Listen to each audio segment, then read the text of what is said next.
Ukrasna ili kaligrafska pisma razvijala su se uporedo sa razvojem pismenosti, estetike i umjetnosti. Kaligrafija predstavlja vrhunski domet umijeća pisanja i u našoj kulturi, sve do pojave štampe. Nekada je krasnopis bio obavezan predmet u školskom programu, a danas se samo rijetki odlučuju da slovima daju umjetnički lik. Kaligrafija je grčka reč koja znači kalo lepo, grafos piše. Znači, prevedeno na srpski, to je krasnopis. I tu ipak treba i stručnost i osjećaj da bi se to, mislim, umjetnički oformilo. Gdje ste stekli svoja prva znanja iz ove lijepe discipline? Pa u osnovnoj školi, normalno kad sam ja učio školu, onda je to bilo lepo pisanje, gdje se učila ona kosa, zadebljena i u tom prvom obrazovanju osnovne škole ipak sam nekako, mislim, na tablici je tada sve to pisano, stekao neku isto, mislim, usmerenost.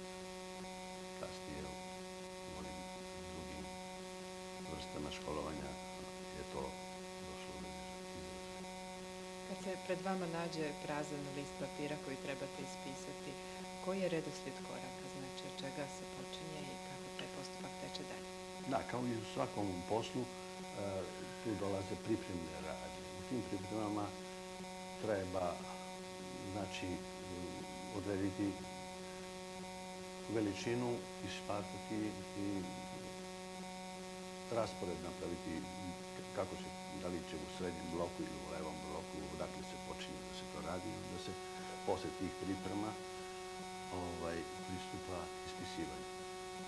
Da je to, mislim, kaže kad čovjek je verziran u nečemu, onda to vrlo lako. Da li uglavnom radite na papiru kao podlozi ili koristite i neke druge materijale? Papir, pergament i bezdrvne mat hartije, jer se na njima mnogo lepše dobija sveta, taj konačan, mislim, izgled kaligrafije. Na tim glatkim površinama ne može da se dostigne to kaligrafijom kad se piše tanka i ona zadebljena koja se dobija pritiskom. Kaligrafi obično pišu ili trskom ili čeličnim perom, da li se može pisati i ničim drugim?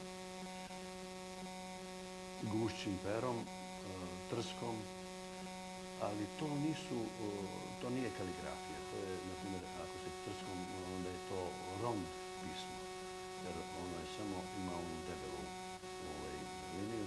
Normalno u kosini pod uglom kako se drži ta trska, onda se dobija i neka druga linija tanje prednosti. A u kaligrafiju se piše život perom i sa tim se dočarava to koje ćemo malo kasnije doći do izražaja. Da li se taj pribor može kupiti i kod nas ako je neko od mladih ljudi zainteresovan? Ovaj pribor, pogotovo pera koja za ispisivanje kaligrafije, sigurno ne ovdje, nego samo u inostranstvu. Konkretno najpre u Nemačkoj, a u Italiji. Italijani imaju 100%. Koliko mi danas u ovoj modernoj civilizaciji držimo do lijepog pisanja ili je to ipak pomalo zaboravljena vještina? Ja mislim da jeste zaboravljena, zato što svi ljudi koji nešto hoće da improvizuju svoje neke ideje, tako da nakaradne stvari po gradu mogu da se vide na firmama i raznim svim tim rešenjima koje oni samostalno žele da realizuju. Vladislav Stanković u lijepom pisanju koristi isključivo temperu, a trske koje povremeno upotrebljava izrađuje sam. Poslije rada u domenu kartografije prelazi u kancelariju ordena kabineta tadašnjeg jugoslovenskog predsjednika Tita. U to vrijeme ispisivao je povelje za odlikovanja svim tadašnjim šefovima država, Naseru, Kennedyju, Nehru, Čaušesku, kraljici Elizabeti, Hruščovu i mnogim drugim. I danas ispisuje zahvalnice, diplome, povelje, posvete, između ostalog i za potrebe Srpske pravoslavne crkve. U današnje vrijeme opšte kompjuterizacije ima li kaligrafija svoju budućnost?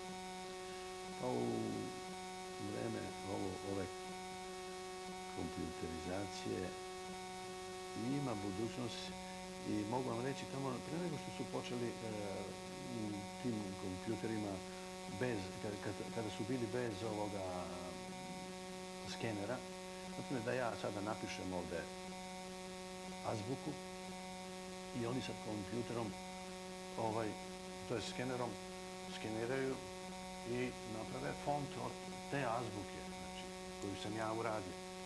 Međutim, tada je u to vreme bilo kada je mene angažovao jedan gospodin koji je među prvima slagao tekstove za knjige, prelamao i stvarno među prvima i on je hteo da ja uradim, jer velike potražnje su bile, zamislite, iz Portugalije, Danske i ne znam još koje, Kanade, za ćirilicu. A ovde niko nije bio zainteresovan za tu ćirilicu. Znači, samim tim se potiskuje odavde, tamo posle treba njima da neki iz Portugalije nudi neke fontove ćirilice. I u tom kompjuteru i tim fontovima vrlo je slab taj, mislim, font ćirilice. Svi imaju bezbroj tih latiničnih, ali ćirilice slab. Tako da sam sada ja, mislim, što kažem, u prednosti, što sad tim skenerom može. A dok je to, u to vreme kad je on mene angažovao, to je trebalo onim mišom da se ide tačka po tačka, tačka po tačka, da se to docrtava. Za jedno slovo je moglo da se izgubi na pola sata. Ja treba da uradim 30 malih, 30 velikih slova, to je tantalo posao. Staze savremenim kaligrafima trasirao je još Zaharije Orfelin, autor azbuke srpske umjetničke ćirilice. Po narudžbini iz Beča, Orfelin je 1777. godine izradio 47 tabli crteža srpske kaligrafije. Njegov rad dobio je pohvalne recenzije, pa je odlukom carice Marije Terezije umjetnik posebno nagrađen. Tako je u Beču ćirilsko pismo priznato kao ravnopravno u savremenim latiničnim oblicima dekorativnih slova. Međutim, od Orfelina je zatražena bakrorezna knjiga koja će obuhvatiti samo 17 listova krasnopisa za potrebe škola, s objašnjenjem da Srbima nije neophodna upotreba kaligrafskog pisma. Kreiranjem potpuno novih vrsta ćiriličnih slova, Vladislav Stanković, 225 godina poslije, još jednom ukazuje na ljepotu, ali i značaj srpskog pisma, za koje se u cijelom svijetu zna da je univerzalno u svojoj grafiji. Šta se u smislu kaligrafije promijenilo od vremena, recimo, Zaharija Orfelina, koji je bio čuven po svom krasnopisu, pa do naših dana? Pa promijenilo se mnogo. Mislim, ljudi pokušavaju nešto da, ne ono što je već, mislim, urađeno, održe to na tom nivou, nego nakarađuju nekim novim, dodacima ili pa pojednostavljaju to što je lepo.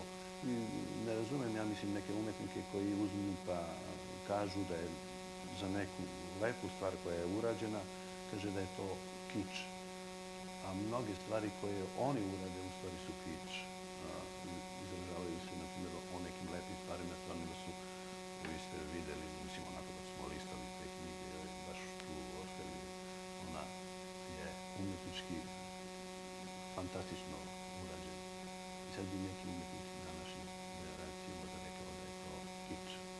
Uporedo sa kaligrafijom, gospodin Stanković je i aktivan član Društva za negovanje tradicija oslobodilačkih ratova Srbije do 1918. godine, od koga je primio i orden Srpskog ratnika za posebne zasluge.